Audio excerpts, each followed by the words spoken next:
और योग्य, अनुभवी और नई ऊर्जा से भरे हुआ मंत्रिमंडल है। कांग्रेस है ही नहीं।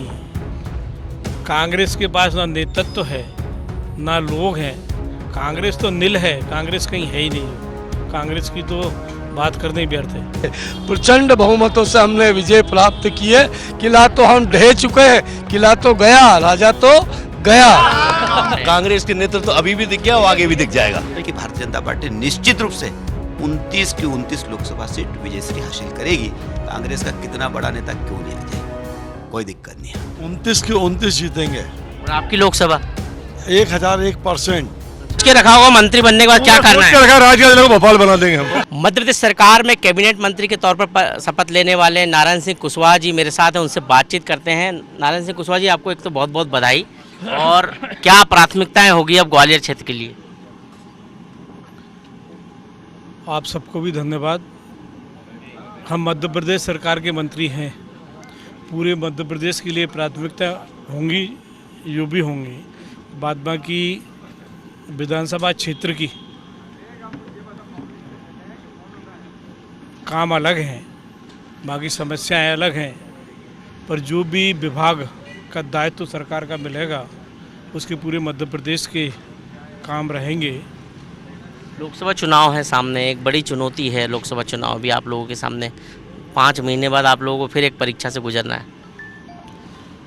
हम चुनाव में काम करते रहे हैं, जो चाहे विधानसभा का हो, चाहे लोकसभा का हो, चाहे नगर निगम नगर पालिका का हो, पंचायतों के हो, सब में हम लोग काम करते रहे हैं। जो उसी तरीके से काम करेंगे और हमको दिशा निर्देश जो हमारे वरिष्ठ नेतृत्व के द्वारा मिलेंगे, उस आधार पे हम काम करेंगे। पिछड़ा वर्ग के अध्यक्ष भी थे आप मोर्चे के, एक बड़ी जिम्मेदारी पिछड़ा वर्ग के नाते आपके ऊपर है। पिछड़ा वर्ग से ही मुख्यमंत्री भी इस बार मध्य प्रदेश में। पिछड़ा वर्ग के थे नहीं, अभी भी हैं मोर्चा के अध्यक्ष। और लगभग जो है 55% ओबीसी समाज मध्य प्रदेश में है। इस बार पार्टी ने 68 ओबीसी के लोगों को टिकट दिए थे, जिसमें लगभग 50 के करीब विधायक ओबीसी के जीत करके आए हैं। जो पार्टी सभी वर्गों के साथ में, सभी वर्गों के हितों के लिए है। सभी वर्गों को विधानसभा के टिकटों में भी सभी वर्गों के लोगों को दिया है। सभी की संख्याएं हैं। पार्टी हमेशा सर्वहारा वर्गों के लिए काम करती रही है, वो करेगी। ग्वालियर चंबल पे सबसे ज़्यादा फोकस रहता है पार्टी का हमेशा। इस बार भी एक बड़ा प्रतिनिधित्व ग्वालियर चंबल से दिया है। ग्वालियर से 2 मंत्री, इस बार भिंड से 1 मंत्री, मुरैना से 1 मंत्री है। आते रहे, पहले भी रहे हैं और आज भी हैं। सब लोग काम करेंगे, जो है ग्वालियर चंबल संभाग के पूरे प्रदेश के लिए विकास के काम करेंगे, जनहित के काम करेंगे, जो है सारी समस्याओं का निराकरण करने का काम करेंगे। जो है ये सारी चीज़ हम करते रहें और आगे भी करेंगे। 2013 में आप मंत्री थे, एक 5 साल का बड़ा अंतराल बीच में रहा है और उसके बाद फिर एक बार फिर मंत्री बने। कुछ मन में सोच के रखा होगा आप, काम, बड़े काम कुछ? पार्टी हमेशा जिम्मेदारी देती रही है। जब विधायक नहीं थे तो पार्टी ने और काम दिए।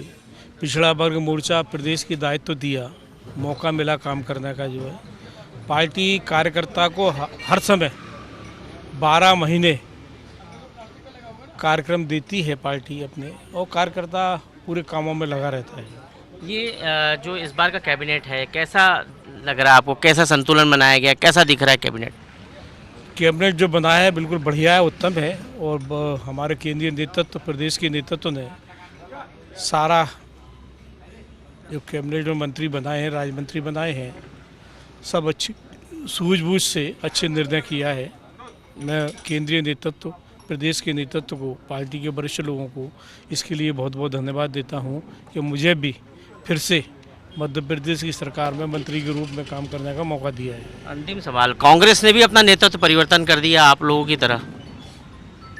कांग्रेस है ही नहीं। कांग्रेस के पास ना नेतृत्व है ना लोग हैं। कांग्रेस तो नील है, कांग्रेस कहीं है ही नहीं। जो कांग्रेस की तो बात करने ही व्यर्थ है। तो नारायण सिंह कुशवाहा जी काफ़ी प्रसन्न हैं, उनको बड़ी जिम्मेदारी मिली है ग्वालियर चंबल क्षेत्र का प्रतिनिधित्व करेंगे और उनका कहना है कि पार्टी जो जिम्मेदारी देती है वो बखूबी निभाती है। मध्य प्रदेश सरकार में शपथ लेने वाले गौतम टेटवाल जी मेरे साथ हैं। सर, लंबे वक्त के बाद आपको मौका मिला है, क्या कहेंगे? ये सब राजगढ़ जिले की भारतीय जनता पार्टी के कार्यकर्ताओं का मेहनत और परिश्रम का फल है। मैं भारतीय जनता पार्टी के केंद्रीय और प्रदेश के नेतृत्व को धन्यवाद देता हूं कि एक छोटे से शिक्षक के बेटे को, गरीब मजदूर के बेटे को फर्श से उठाकर ऊपर बिठाने का काम किया। ये सब सिर्फ मेरे दल में होता है। मैं राजगढ़ जिले ही नहीं, प्रदेश के, विशेषकर राजगढ़ जिले के शोषित, पीड़ित, वंचित, गरीब, मजदूर, किसान और बेरोजगारों के रोजगार के लिए लगातार संघर्ष करता रहूँगा। मैं उस जिले से आया हूँ जिस जिले से 2 लाख लोग रोटी की तलाश में, मजदूरी में पलायन करते थे। उस जिले को भरपूर पानी मिला है। जिले की एक एक इंच जमीन सिंचित कर दी गई है। अब उस जिले के लोग कोई पलायन नहीं करेंगे। उनके रोजगार के लिए लगातार संघर्ष करता रहूँगा। मंत्री बनाए गए हैं राजगढ़ से, क्या मतलब दिग्विजय सिंह का किला ढहाने की? किला तो मेरे जिलाध्यक्ष सम्मानीय ज्ञान सिंह गुर्जर के नेतृत्व में राजगढ़ जिले की 5 सीटें प्रचंड बहुमतों से हमने विजय प्राप्त की है। किला तो हम ढह चुके हैं, किला तो गया, राजा तो गया। अच्छा, अब क्या प्राथमिकता होगी आपकी? मंत्री बने हैं, पहली बार लंबे संघर्ष के बाद मंत्री बने। हम तो बहुत दिनों से देख रहे हैं आपको, लेकिन संघर्ष लंबा हो गया। क्या कहेंगे, अब क्या प्राथमिकता है? ये सब कार्यकर्ताओं का परिश्रम है, मैंने कहा, और राजगढ़ जिले के विकास के लिए लगातार सतत प्रयास करता हूँ। मन में कुछ सोच के रखा हो, कोई बड़ा काम? बहुत बड़े काम है। राजगढ़ जिले में बहुत सारी संभावना है कृषि के क्षेत्र में। मेरी एक एक इंच जमीन, बंजर जमीन को सिंचित करा दिया है। कृषि के क्षेत्र में बहुत उन्नति करने वाले हैं। एग्रीकल्चर के क्षेत्र में हम आगे बढ़ेंगे, उद्यानिकी के क्षेत्र में हम आगे बढ़ेंगे। टेक्निकल की बहुत सारी राजगढ़ जिले में संभावना है। मेडिकल कॉलेज खुल चुका है। कोटा से भोपाल की रेलवे लाइन प्रारंभ हो चुकी है। पर्याप्त जल का और खनिज का भंडार है। गौतम टेटवाल, और कहना है कि उन्होंने पूरे जिले में भारतीय जनता पार्टी की सभी सीटें जीतकर कांग्रेस का किला ढहा दिया है और अब उनको जो है लोकसभा में एक बार फिर जो है प्रचंड बहुमत से जीत दिलानी भाजपा वाले। नारायण सिंह पवार मेरे साथ है। नारायण सिंह जी, बहुत बहुत बधाई आपको। एकदम धन्यवाद। और पूरा राजगढ़ जिला जो है आपने कांग्रेस से मुक्त कर दिया। बिल्कुल। लेकिन अब मंत्री बन गया, दो मंत्री बन गए राजगढ़ जिले से, क्या कहेंगे? पूरा जिला कांग्रेस मुक्त है। आने वाले समय में कांग्रेस वहाँ शून्य पे स्थापित होगी। दिग्विजय सिंह के तंबू कब के उखड़ चुके हैं। पूरा जिला भाजपा में है। सरकार की नीतियों का, योजना का ठीक क्रियान्वयन हो रहा है। वहाँ राजगढ़ जिला लवरेज है बिजली पानी सड़कों से। आगे हम लगातार राजगढ़ जिले को ऊंचाई पर ले जाने का प्रयास करेंगे। सोच के रखा होगा मंत्री बनने के बाद क्या करना है? राजगढ़ जिले को भोपाल बना देंगे हम। भोपाल बना देंगे। अच्छा, ये बताइए कि लंबे संघर्ष के बाद ये मंत्री पद मिला है? नहीं, कोई संघर्ष नहीं किया हमने। हमारे यहाँ तो मिलते रहते हैं। हमारे पुराने मंत्री खड़े हैं। एक और मेरे भाई बद्राज 28 मंत्री बने। कैसा लगता है ये चुनाव? कैसा लग रहा है? कैबिनेट का चुनाव कैसा लग रहा है? अच्छा चयन है। हमारी पार्टी, हमारे नेता ने अच्छा चयन किया है। बढ़िया मिलकर काम करेंगे समन्वय के साथ। सब बलिष्ठ लोग हैं, प्रतिष्ठित लोग हैं, पुराने लोग हैं। नए पुराने समन्वय होगा, अच्छा कार्य होगा मध्य प्रदेश में। 8 महीने बाद फिर चुनौती है लोकसभा की। वो तो कोई चुनौती मानते, वो तो मोदी है तो मुमकिन है। वो सब होगा। देश एक मोदी 400 पार होगा। 400 पार इस बार। इतने साल बाद राजगढ़ जिले को पहली बार 2 मंत्री मिले। ये है राजगढ़ जिले के लोग और बड़े खुश हैं। 5 सीटें राजगढ़ में विधानसभा की और 5 सीटों में से 2 मंत्री बन गए हैं और दोनों मंत्री राजगढ़ जिले को कह रहे हैं कि कांग्रेस मुक्त कर देंगे लोकसभा चुनाव में। मंत्री पद की शपथ लेने के बाद राकेश शुक्ला जी मेरे साथ हैं, उनसे बातचीत करते हैं। भिंड के लिए एक बड़ी जिम्मेदारी आपके कंधों पर, ग्वालियर चंबल की पूरी जिम्मेदारी। जी, पार्टी नेतृत्व ने, केंद्रीय नेतृत्व और राज्य के नेतृत्व ने जो जिम्मेदारी दी है, भगवान से प्रार्थना करता हूँ इतनी शक्ति दे कि उस जिम्मेदारी को बहुत बखूबी निभाऊं और पूरी ईमानदारी से और तत्परता से निभाऊं। क्या प्राथमिकता होगी, क्या काम की प्राथमिकता होगी आपकी? अभी आगे और थोड़ा सा देखो फिर बताएंगे आपको। अच्छा, ये कैसा लगता है ये चयन? क्योंकि 5 महीने बाद लोकसभा चुनाव एक बड़ी परीक्षा है। वो भगवान की कृपा से सब परीक्षा में पास होगी। कांग्रेस भी एक्टिव हो रही, बड़ा नेतृत्व तो कांग्रेस के अंदर, युवा नेतृत्व तो आया। कांग्रेस के नेतृत्व अभी भी दिख गया और आगे भी दिख जाएगा। तो ये है राकेश शुक्ला जी, भिंड और ग्वालियर चंबल क्षेत्र से प्रतिनिधित्व कर रहे हैं। उनको आज कैबिनेट मंत्री बनाया गया है और कैबिनेट मंत्री बनाते ही उन्होंने कहा है कि अपने क्षेत्र के विकास के लिए वो तत्पर रहेंगे। डॉक्टर मोहन कैबिनेट में राज्य मंत्री बनने वाली राधा सिंह मेरे साथ इस वक्त मौजूद है और काफ़ी ऐसे क्षेत्र से वो आती हैं, सिंगरौली जिले के चितरंगी क्षेत्र से, जो कहीं ना कहीं पिछड़ेपन का भी शिकार है। हालांकि वो क्षेत्र जो इस समय खनिज संपदा के मामले में मध्य प्रदेश में नंबर 1 है। राधा सिंह जी, आपको बहुत बहुत बधाई। क्या प्राथमिकताएं होगी, क्योंकि लंबे वक्त के बाद सिंगरौली क्षेत्र को प्रतिनिधित्व मिला है? अभी तो मैं नई नई विधायक बनी हूँ, मंत्री बनी हूँ, और वहाँ का जो भी मूलभूत आवश्यकताएं हैं उसको मैं देख के समझ के इसके बाद कार्य करूँगी। अच्छा, ये मंत्री पद आपको मिला है, पहले से संभावनाएं थी या आपको कभी सोचा था आपने कि मंत्री बन जाएंगी आप? मैं तो पहली बार विधायक बनी हूँ। मैं मंत्री, मेरे ससुर थे स्वर्गीय जगन्नाथ सिंह जी, देखी हूँ मंत्रालय क्या होता है। मैं पहली बार विधायक बनी हूँ, तो मैं ये सोचती थी कि मैं अपने क्षेत्र में पहले काम कर लूँ, इसके बाद फिर मंत्री पद मिलता तो ठीक था। लेकिन जो दायित्व मिला है वो कुछ देख के ही, हमारे जो वरिष्ठ हैं, मुख्यमंत्री जी हैं, चाहे मोदी जी हों, ये कुछ देख के, सुन के, समझ के ही मुझे मंत्री का दायित्व दिए होंगे। उनके जो ये दायित्व मिला है, मैं उसमें काम करने के पूरा प्रयास करूंगी और खरी उतरने की कोशिश करूंगी। जगन्नाथ सिंह जी को हम बहुत अच्छे से जानते थे, उनकी बहू है आप, तो क्या लगता है उनके बचे हुए जो काम हैं, जो उन्होंने सोच रखा था चितरंगी क्षेत्र के लिए, सिंगरौली क्षेत्र के लिए, वो काम आपकी प्राथमिकता में होंगे? वो काम सबसे पहले होगा जो मेरे ससुर जी के समय में उन्होंने रोड का मैप बनाया, क्योंकि हमारा एकदम जंगली इलाका है, ट्राइबल मतलब विधानसभा है, आदिवासी विधानसभा है। मेरे यहाँ अभयारण्य है, तो हमारे मुख्यमंत्री जी पूर्व में थे, तो वो घोषणा करके गए कि अभयारण्य को हटाने की कोशिश करेंगे, और हम यहाँ से अपने मुख्यमंत्री जी को भी याद दिलाएंगे, और अपन केंद्र से होना है तो हम वहाँ भी बात रखेंगे, ताकि हमारे क्षेत्र के जो अभयारण्य के चलते हमारे यहाँ कुछ काम नहीं होता, रोड का, बिल्डिंग का कोई कार्य नहीं होता है, उसको अभयारण्य हट जाएगा तो हमारे यहाँ काम होने लगेंगे। अच्छा, राधा जी, एक बड़ा सवाल ये है, आप महिला है, इस बार महिलाओं ने बम्पर वोटिंग की बीजेपी के पक्ष में, खूब वोटिंग की, आपके क्षेत्र में भी की है, तो क्या लगता है कि महिलाओं की को लेकर क्या प्राथमिकता होगी? और सबसे ज़्यादा महिलाएं मंत्री भी इस बार देखी गई है इस कैबिनेट में, जो महिलाएं ज़्यादा है।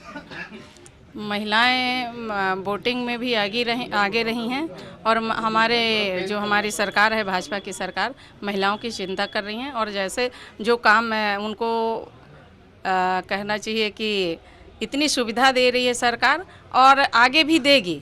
उसमें अगर किसी का नाम नहीं जुड़ा, जैसे लाडली लक्ष्मी का किसी कारण बस गर्मी में जुड़ा, कोई शादी में चला गया था, कुछ में नहीं जुड़ा है, तो हम वो आगे पोर्टल खुलेगा तो हम आगे जुड़वाने के लिए पूरे लोगों को कह रहे हैं। हमारा भारत संकल्प यात्रा में मैं अभी लगातार काम कर रही थी, जा रही थी।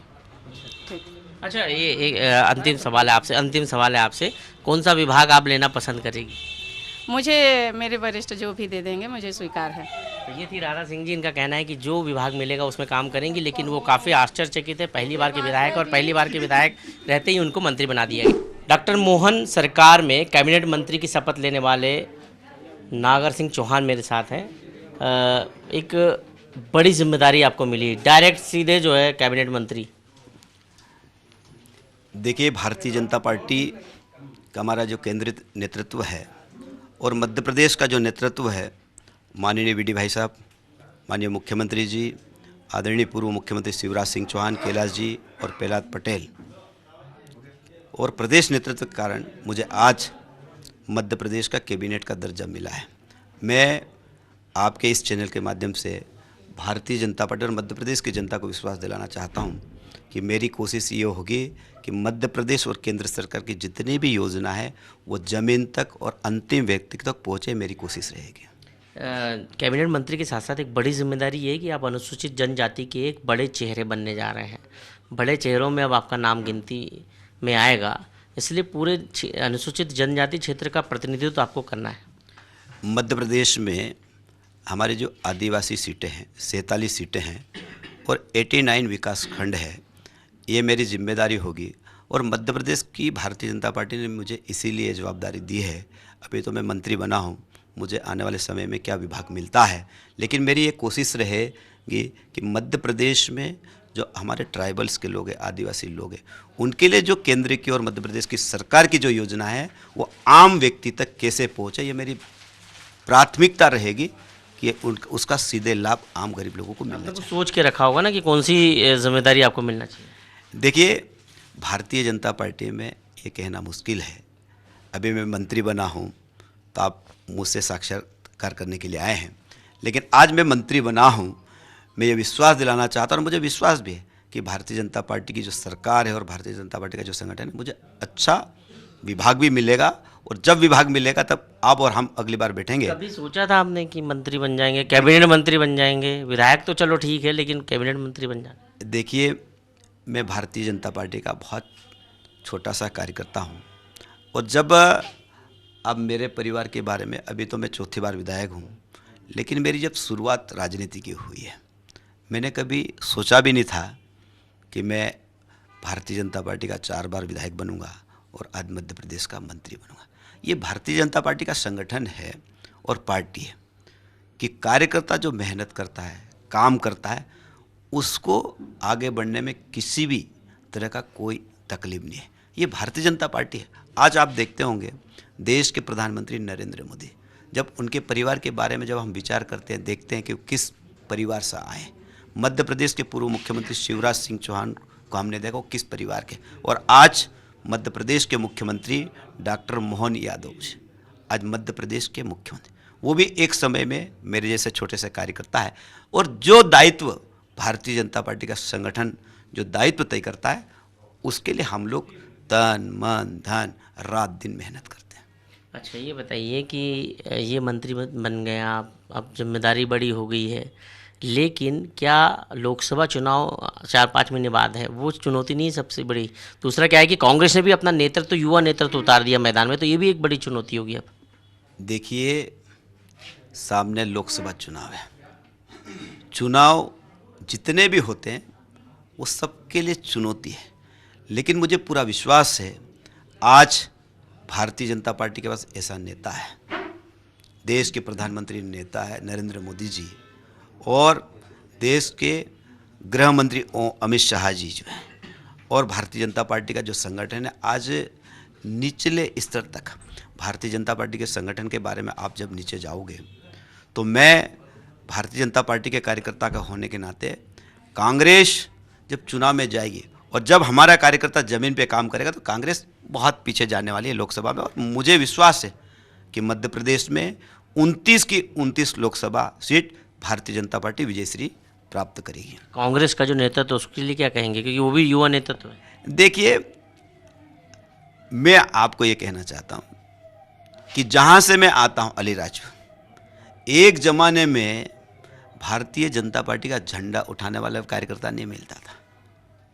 लेकिन उस समय में भी भारतीय जनता पार्टी का झंडा गाड़ के मेरे जैसा कार्यकर्ता 4 बार विधायक बनता है और मध्य प्रदेश की 5वीं बार सरकार मध्य प्रदेश में बनती है, तो मुझे लगता नहीं कि कांग्रेस कोई बहुत बड़ी चुनौती है। और हमारा जो कार्यकर्ता और जनता का जो आज आशीर्वाद भारतीय जनता पार्टी को लगातार मिल रहा है, मुझे लगता है कि भारतीय जनता पार्टी निश्चित रूप से 29 की 29 लोकसभा सीट विजयश्री हासिल करेगी। कांग्रेस का कितना बड़ा नेता क्यों नहीं आ जाए, कोई दिक्कत नहीं है, हम लड़ने के लिए तैयार। नागर सिंह चौहान जी का कहना है कि उनको जो जिम्मेदारी पार्टी ने दी है वो बड़ी जिम्मेदारी है और उसका बखूबी वो निर्वहन करेंगे, लेकिन जो चुनौती है लोकसभा चुनाव की, उसको भी वो कह रहे हैं कि हम 29 की 29 सीटें जीतेंगे, कांग्रेस उनके लिए कोई चुनौती नहीं है। सरकार में कैबिनेट मंत्री की शपथ लेने वाली संपत्ति उइके जी है। एक तो आपको बहुत बहुत बधाई IBC 24 की तरफ से। क्या प्राथमिकताएं होगी आपको, क्योंकि एक बड़ी जिम्मेदारी मंडला क्षेत्र से आपको दी गई है, क्या प्राथमिकताएं होगी? सबसे पहले तो मैं केंद्रीय नेतृत्व, प्रदेश नेतृत्व, जिला नेतृत्व और मेरे अपने क्षेत्र की जनता को बहुत बहुत आभार व्यक्त करती हूँ कि उन्होंने आज यहाँ विधानसभा में भेजा और हमारी पार्टी ने आज मुझे इस स्थान पे भेजा है। आज चूँकि अटल बिहारी वाजपेयी के जन्मदिन के अवसर पर, सुशासन दिवस के अवसर पर सभी को बहुत बहुत शुभकामनाएँ देती हूँ। और आज हम लोगों ने 6 मात्र शक्तियों ने आज शपथ लिया और यही एक भारतीय जनता पार्टी है जो महिलाओं का सम्मान करती है। अन्य दल तो सिर्फ बातें करते हैं, पर भारतीय जनता पार्टी एक ऐसी पार्टी है जो कहती है वो करती है। और आज आप सब लोगों ने देखा होगा कि जिस तरीके से जनजाति समाज की चिंता करते हुए भारतीय जनता पार्टी ने उनकी जन कल्याण योजनाएं चलाई और आज उनको साकार रूप में परिणित करते हुए 3 मात्र शक्ति जनजाति समाज की बहनों को आज यहाँ पे शपथ लेने का अवसर मिला। जनजाति वर्ग के ऐसे हमारे 4 भाई, वो 1 भाई और 3 बहनों ने आज यहाँ पे शपथ लिया। मैं हृदय से हमारे आदरणीय प्रधानमंत्री नरेंद्र मोदी जी को, माननीय अमित शाह जी को, आदरणीय नड्डा जी को और हमारे आदरणीय शिवराज सिंह चौहान को, हमारे डॉक्टर मोहन यादव जी, हमारे यशस्वी मुख्यमंत्री जी को और हमारे संगठन के मुखिया आदरणीय BD शर्मा जी को, संगठन के सभी हमारे पदाधिकारियों को हृदय से बहुत बहुत आभार व्यक्त करती हूं कि जिन्होंने हम जैसे साधारण बहनों को आज यहां पे ला कर के खड़ा किया है। संपतिया जी, मैं आपको बहुत लंबे वक्त से देख रहा हूँ, लेकिन एक लंबा समय बीतने के बाद सफलता मिली आपको। ये भारतीय जनता पार्टी है कि एक एक कार्यकर्ताओं की चिंता करती है। हमने कभी नहीं सोचा था कि हम यहाँ पे इस अवसर पर हम लोग यहाँ पे खड़े होंगे, पर भारतीय जनता पार्टी ने आज उनकी निगाहें सब पर रहती है। मैं सभी कार्यकर्ताओं को कहती हूँ, आज मैं एक कार्यकर्ता आज यहाँ पे खड़ी हूँ, कल हमारे दूसरे कार्यकर्ता भी यहाँ पे खड़े होंगे और आज हम लोगों ने यहाँ पे राज्य भवन से निकल करके सीधे पार्टी कार्यालय आए, क्योंकि ये हमारा मंदिर है, ये हमारा संस्कार है। Thank you. आप जो जनजाति वेशभूषा में, जनजाति संस्कृति में यहाँ पर आई है, अभी आप जनजाति की बात कर रही थी, बाकायदा आप देखिए आपके जो वेशभूषा में बिल्कुल परंपरागत तरीके से यहाँ पर पहुँची हुई है। ये हमारी पहचान है, हमारी संस्कृति है और इस संस्कृति को बनाए रखना हमारी सबकी नैतिक जिम्मेदारी है। अच्छा, मंडला में बड़ी जिम्मेदारी आपको मिली है, क्योंकि मंडला से पार्टी को जो परिणाम मिलने थे वैसे मिले नहीं, बालाघाट से जैसे परिणाम मिलने थे वैसे मिले नहीं, सिवनी, मंडला और बालाघाट, मतलब आप क्या कहेंगे? मंडला संसदीय क्षेत्र बड़ा चुनौतीपूर्ण है चुनाव जीतना अब लोकसभा का। माननीय यशस्वी हमारे गौरव, देश के गौरव आदरणीय प्रधानमंत्री जी की इतनी अच्छी योजनाएं हैं, उन योजनाओं को हम नीचे स्तर तक उतारेंगे और हम रात दिन से मेहनत करके और लोकसभा भी हम सब लोग मिलकर के कोई सोच रखा विभाग कौन सा मिलना चाहिए? नहीं, हम सेवक हैं, जो जिम्मेदारी देंगे उसका निर्वहन करेंगे। Thank you. तो संपतिया उइके जी है और कह रही है कि जो जिम्मेदारी उनको मिलेगी वो करेंगी और जो चुनौती है लोकसभा का चुनाव जीतने की, वो प्रधानमंत्री के नेतृत्व में लोकसभा चुनाव भी जीतेंगे। मोहन कैबिनेट में शपथ लेने वाले दिलीप जायसवाल जी मेरे साथ हैं। आपको बहुत बहुत बधाई IBC 24 की तरफ से। और सबसे बड़ी बात यह है कि एक बड़ी जिम्मेदारी लोकसभा चुनाव के पहले आपके कंधों पे दी है पार्टी ने। निश्चित तौर पर जो जिम्मेदारी प्रदेश नेतृत्व व केंद्र नेतृत्व ने जो सौंपा है, इसके लिए मैं प्रदेश नेतृत्व व केंद्र नेतृत्व के प्रति कृतज्ञ हूँ, आभारी हूँ। आज़ादी के पहली बार हमारे मध्य प्रदेश की सबसे अंतिम छोर में बसा कोतमा विधानसभा क्षेत्र क्रमांक 86 को पहली बार मंत्री पद की जिम्मेदारी मिली है और इसको पूरे निष्ठा और ईमानदारी के साथ आज सम्माननीय हमारे स्वर्गीय श्री अटल बिहारी वाजपेयी जी का जन्म जयंती भी है। उन्होंने हमें सिखाया है सुशासन के आधार पर हम काम करेंगे, आगे बढ़ेंगे। मतलब पहली बार जिम्मेदारी दी, मतलब चुनौतियाँ बहुत सारी है। फिर कोई चुनौती नहीं है, 42-43 साल का कार्यकर्ता हूँ, विधानसभा में दूसरी बार का हूँ, लोकसभा भी तो जिताना है। फिर 29 की 29 जीतेंगे।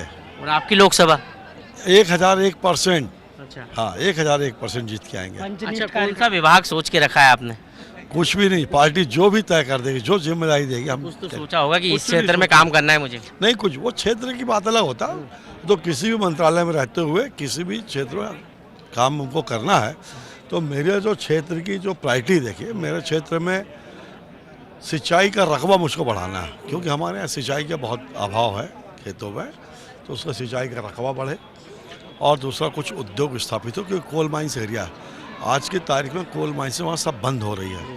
तो मैं चाहूँगा कुछ नए कोल माइंस खुले, वह उससे कोल माइन से रिलेटेड कुछ और भी उद्योग लगे, जिससे वहाँ के हमारे नौजवानों को रोजगार मिले। दूसरा, वहाँ पर गरीब एरिया हमारा ट्राइबल एरिया है, हैंड टू माउथ लोग हैं, रोज कमाओ रोज खाओ वाले लोग हैं। उनके बच्चे अपने बच्चों को वो आगे पढ़ाने के लिए या कोचिंग के लिए नहीं भेज सकते हैं, इसलिए मेरी कोशिश होगी कि हम उनके बच्चों के लिए, अपने क्षेत्र के बच्चों को वहीं पर नीट की हो चाहे PSC की हो, वहीं पर कोचिंग करा के उनको जीवन को सफल बनाए। एक आखिरी सवाल ये है मेरा, लोकसभा चुनाव भी है, कांग्रेस ने भी बिल्कुल आप लोगों की तरह युवा नेता तो मैदान में उतार दिया है, तो कांग्रेस की चुनौती आपके सामने बड़ी होगी। नकल होता है, यहाँ नकल नहीं, यहाँ सब ठोक पीट के आए हैं यहाँ पर। अच्छा। हाँ, यहाँ पर तो सब रगड़ा घिस करके आ रहे, मजे मझाए लोग हैं। हाँ। तो ये थे दिलीप जायसवाल। मध्य प्रदेश सरकार में सबसे युवा मंत्री मेरे साथ हैं नरेंद्र शिवाजी पटेल जी, आपको बहुत बहुत बधाई। लेकिन प्राथमिकताएं, जिम्मेदारियां और चुनौती बहुत सारी आपके पास, क्या क्या है? बिल्कुल, देखिए निश्चित रूप से भारतीय जनता पार्टी के कार्यकर्ता के नाते मैंने जो एक पोलिंग बूथ एजेंट के रूप में काम करना प्रारंभ किया था, भारतीय जनता पार्टी ने मेरे को युवा मोर्चा में मंडल, जिला, प्रदेश और राष्ट्रीय स्तर पर भी राष्ट्रीय सचिव का दायित्व दिया था। और मीडिया विभाग में मैंने आप सब लोगों के साथ में लंबे समय से काम किया है, पार्टी में काम लंबे समय से कर रहा हूँ। तो निश्चित रूप से भारतीय जनता पार्टी अपने कार्यकर्ताओं को उनकी क्षमता के, योग्यता के अनुसार काम देती है, क्योंकि ऐसी एकमात्र पार्टी भारतीय जनता पार्टी है कि भारतीय जनता पार्टी एक पोलिंग बूथ एजेंट जैसे कार्यकर्ता को मंत्री के रूप में शपथ दिला दे, तो मैं समझता हूँ केवल और केवल ये भारतीय जनता पार्टी में संभव। पहले कभी सोचा था मंत्री बन जाएंगे? बिल्कुल कभी नहीं। देखिए, जिस तरह से भारतीय जनता पार्टी काम करना हमने जब प्रारंभ किया था, तब केवल एक भारत माता को परम वैभव पर ले जाने का लक्ष्य लेके कार्यकर्ता के रूप में काम प्रारंभ किया। और ये कभी ऐसा सपना ना आया था, ना सोचा था।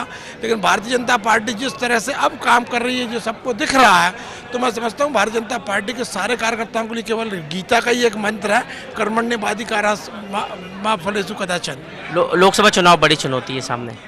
देखिए, निश्चित रूप से भारतीय जनता पार्टी को जिस तरह से नरेंद्र मोदी जी के नेतृत्व में 2014 में 282 सीटें मिली, 2019 में 303 सीटें मिली, मेरा पूर्ण विश्वास है जनता जनार्दन ने जिस तरह से अभी अभूतपूर्व जन समर्थन भारतीय जनता पार्टी को दिया है, आने वाले लोकसभा चुनाव में भारतीय जनता पार्टी को नरेंद्र मोदी जी के नेतृत्व में 400 से अधिक सीटें मिलने जा रही हैं। तो दावा है 400 से अधिक सीटें जीतने का, लेकिन बड़ी बात है पहली बार के विधायक है और पहली बार के विधायक को मोहन कैबिनेट में मंत्री बनाया गया। मेरे साथ मोहन कैबिनेट के कैबिनेट मंत्री राव उदय प्रताप सिंह जी हैं, आपको बहुत बहुत बधाई। लेकिन एक बड़ी जिम्मेदारी, अब 5 बार के सांसद और उसके बाद अब आपको विधानसभा में जिम्मेदारी मिली, कैबिनेट के मंत्री के तौर पे आप काम करने का मौका मिला है। 3 बार के सांसद, दूसरी बार के विधायक, 5 बार के निर्वाचित। मैं सबसे पहले तो हमारे यशस्वी प्रधानमंत्री जी का हृदय से धन्यवाद ज्ञापित करता हूँ, उनके प्रति कृतज्ञता ज्ञापित करता हूँ। माननीय प्रधानमंत्री जी के नेतृत्व में उनके आशीर्वाद से काम करने का मौका मिला। राष्ट्रीय अध्यक्ष आदरणीय नड्डा जी, देश के गृह मंत्री आदरणीय अमित शाह जी, हमारे प्रदेश के यशस्वी मुख्यमंत्री आदरणीय मोहन यादव जी, प्रदेश अध्यक्ष आदरणीय वी डी शर्मा जी ने जो विश्वास मुझ पर व्यक्त किया है, मैं पूरी ताकत से उनके विश्वास को स्थापित करने में अपनी तरफ से कोई कोर कसर नहीं छोड़ूंगा। और इस क्षेत्र के साथ साथ पूरा मध्य प्रदेश प्रधानमंत्री जी के नेतृत्व में एक विकसित मध्य प्रदेश के रूप में आगे बढ़े। जन कल्याणकारी योजनाएं हमारी जो हैं उनका नीचे मूर्त रूप में उनका पालन हो, प्रदेश की जनता खुशहाल हो। और प्रधानमंत्री जी का जो सपना है भारत को एक मजबूत राष्ट्र के निर्माण में, जो उनका संकल्प है, उस संकल्प को पूरा करने में अगर अपना योगदान दे पाऊंगा, मुझे लगता है मैं अपने आप को धन्य समझूंगा। लोकसभा चुनाव बड़ी चुनौती है सामने 4 महीने बाद। भारतीय जनता पार्टी के कार्यकर्ता की सामर्थ्य और उसकी परिश्रम की पराकाष्ठा करने की जो उसकी वृत्ति है, मुझे लगता है लोकसभा चुनाव कोई चुनौती नहीं है। प्रधानमंत्री जी ने 10 सालों में जो किया है इस देश में, प्रधानमंत्री जी लगातार जन कल्याण के जो काम कर रहे हैं, प्रधानमंत्री जी ने जो देश में हिंदुस्तान को मजबूत करने की वृत्ति के साथ जो योजनाएं आगे बढ़ाई हैं, मुझे लगता है कि भाजपा के लिए कोई चुनौती नहीं है। आदरणीय मोदी जी के नेतृत्व में तीसरी बार एक सक्षम और मजबूत सरकार फिर इस देश में बनेगी। सोच रखा होगा भाई साहब? ये काम हमारा नहीं है, भारतीय जनता पार्टी का शीर्ष नेतृत्व विभाग कैसा रहेगा? जब जो आदेश पार्टी देती है उसका हम काम करते हैं। धन्यवाद। ये थे राव उदय प्रताप सिंह जी का कहना है कि पार्टी जो जिम्मेदारी जब देती है वो बखूबी निभाते हैं। और अब संसद के बाद मध्य प्रदेश कैबिनेट में वो मंत्री बने हैं, सांसद थे पहले, लेकिन अब कैबिनेट मंत्री बनकर प्रदेश की सेवा करेंगे। क्या मेरे साथ वी डी शर्मा जी हैं। भाई साहब, एक अच्छा कैबिनेट आपने दिया है, क्या प्राथमिकता रहेगी अब कैबिनेट? समावेशी मंत्रिमंडल का गठन किया है। मैं माननीय मुख्यमंत्री जी को, हमारे केंद्रीय नेतृत्व को इस बात के लिए बधाई देता हूं कि हर वर्ग के, हर क्षेत्र के और योग्य, अनुभवी और नई ऊर्जा से भरे हुआ मंत्रिमंडल है, जो मध्य प्रदेश को स्वर्णिम मध्य प्रदेश बनाने में अपनी महत्वपूर्ण भूमिका निभा। आप लोगों की तरह ही युवा नेता तो कांग्रेस ने दिया है, कांग्रेस का युवा नेता। अरे भाजपा की बात करो यार। ये थे वी डी शर्मा जी, और उन्होंने कहा है कि एक सक्षम और अच्छा नेतृत्व दिया है जो कैबिनेट के तौर पर मध्य प्रदेश के विकास के लिए कार्य करेगा।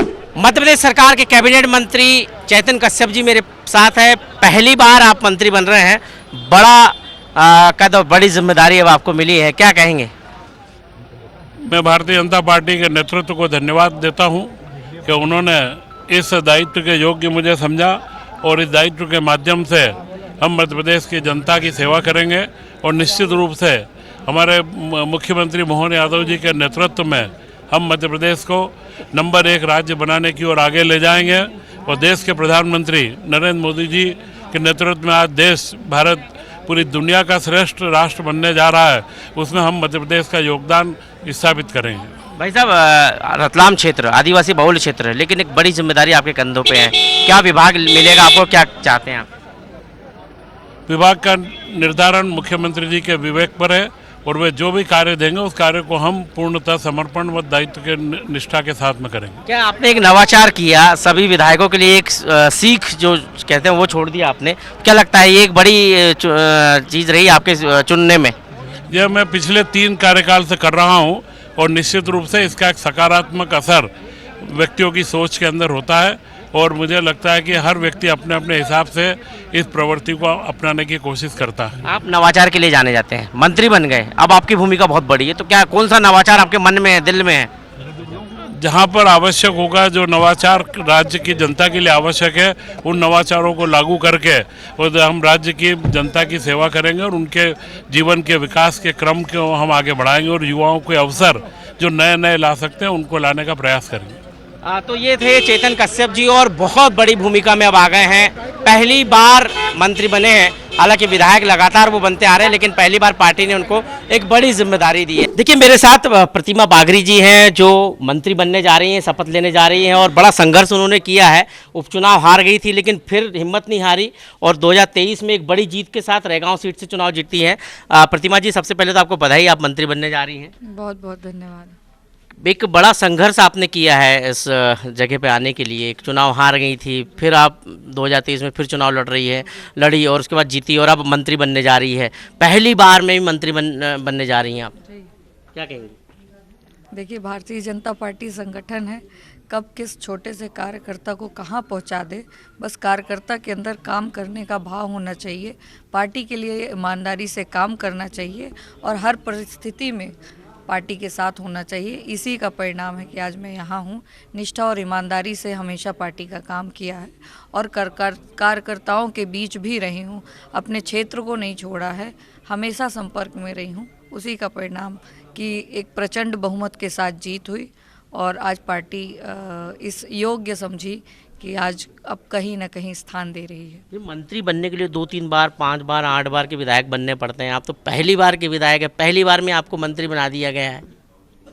अब अभी इस चीज़ की पुख्ता जानकारी मेरे पास नहीं है। अच्छा, ये बताइए कि वो जब उपचुनाव आप हार गई थी तब हिम्मत तो नहीं हारी थी? नहीं, बिल्कुल भी नहीं। अच्छा। बिल्कुल भी नहीं। हारने के दूसरे दिन से मेरा चुनाव प्रचार प्रसार चालू हो गया था और मैंने दृढ़ संकल्प किया था कि मैं जब तक नहीं बैठूंगी, ये मेरे लिए आचार संहिता है और जब तक चलेगी जब तक मैं जीत नहीं जाती। अच्छा, विंध्य से प्रतिनिधित्व करना है आपको और विंध्य में एक उप मुख्यमंत्री है और आप अकेले एक मंत्री है, बहुत बड़ा क्षेत्र है, बहुत ज़्यादा जीत नहीं है इस बात की मुझे। मैं जानकारी आपको दे रहा हूँ, एक बड़ा प्रतिनिधित्व करने का मौका आपको मिला और बड़ी आपके ऊपर बहुत सारी जिम्मेदारियां भी बढ़ गई अब। जी, जो जवाबदारियां पार्टी देगी निश्चित तौर पर उसको पूरा करने का काम करेंगे। एक महिला के नाते क्या प्राथमिकताएं होगी आपकी? महिला होने के नाते आप भी जानते हैं कि सदा हमारी भारतीय जनता पार्टी महिलाओं को बहुत प्रोत्साहित की है, आगे बढ़ाने का काम करी है। मेरा भी वही काम रहेगा कि हमारे जो निचले स्तर की महिलाएं हैं उनको भी आगे बढ़ाएं, उनको भी इतना ऊर्जावान बनाएं, इतना नेतृत्व के लिए तैयार करें कि आने वाले समय में कहीं ना कहीं वो जो पर्दे के पीछे से काम करती हैं वो सामने आकर काम कर पाएँ। इस बार तो बहुत आशीर्वाद दिए, 145 सीटों पर महिलाओं ने आप लोगों को बम्पर वोटिंग की, 75% से अधिक 90% तक वोटिंग की है। और महिला नेतृत्व तो भी तैयार करना हम ही लोगों की जवाबदारी है। उसके लिए प्राथमिकता बताइए, आप मंत्री बनने के बाद क्या बड़ा काम करना है आप? क्षेत्र का विकास और कुछ जनता का विकास करना है। जनता का विकास। तो ये थी प्रतिमा बागरी जी।